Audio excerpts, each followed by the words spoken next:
Good day, this is Dr. Nick from the Future of Leadership, coming to you from the Zen studio in Melrose Arc.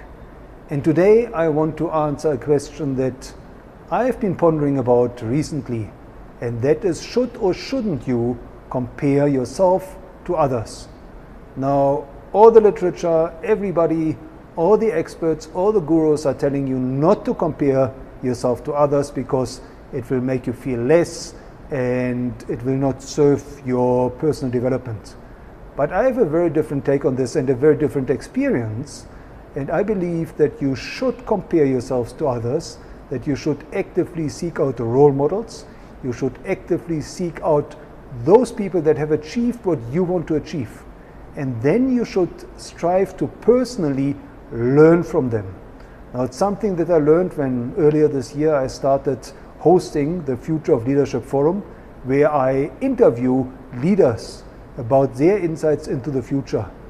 And I always start off with their journey, their story. And I learn so much about how they got from where they started to where they are today. And this is what I want to share with you.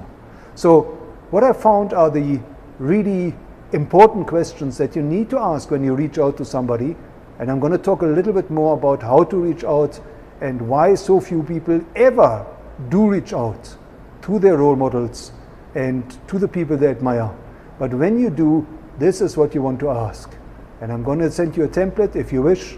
So you want to ask, where did you grow up? You want to ask, what was your dream career when you grew up? You want to know who or what inspired you to reach for the stars. You want to track the journey, where did they start their career, and what are the career steps they took to get to where they are today. And you want to know what was the turning point or the turning points in your career. And certainly you don't want to know what is driving you today. Now, part two of this interview should be seeking advice from their life experience. And here are the questions I'm asking. What does the future of leadership mean to you? Secondly, what have you learned from your own journey that you consider most important for building future leaders? And third, when you speak to future leaders, what is it you tell them they should focus on for building a future-proof career? Now, you should then also seek advice on success stories. So here are two questions you should ask them. The first one is, can you share a success story or two where you helped somebody and that person took your advice to heart and went on to achieve great things?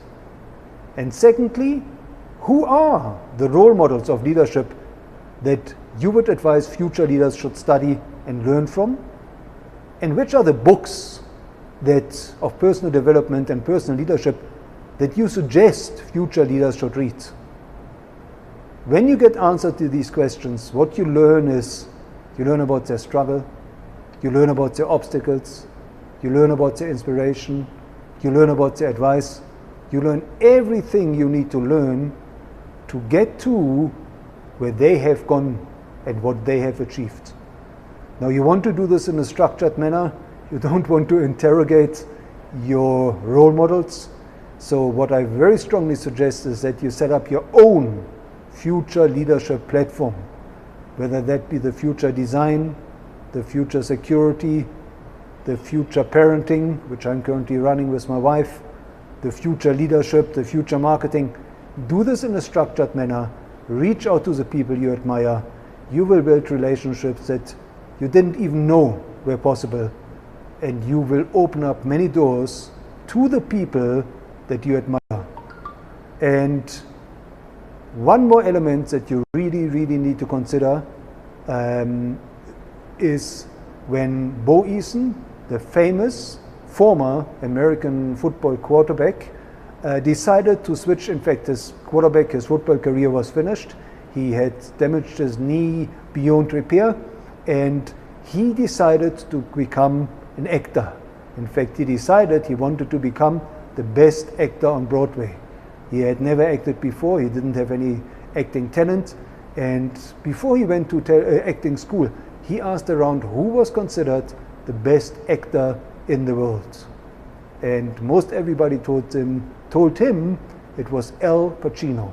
So he reached out to Al Pacino, he knocked at his door, and he asked him whether he would be prepared to mentor him and to tell him his secrets. Now, when he got to Al Pacino's house, and Al Pacino, by the way, made 3 hours to tell him everything that had been instrumental in his career. And he then asked Al Pacino, surely there must be a lot of people knocking at your door like I did. And the answer was no. Al Pacino said, you are the first one to have ever knocked. So this is critically important. You must not hesitate to knock. You must not hesitate to reach out. And you must not feel intimidated to speak to these big names, to your role models that you admire so much. So this is how you should compare yourself to others. And please go and have a look at thefutureleadership.com to see the interviews and how I proceed about these interviews, how I structure these interviews, and how you can do the same.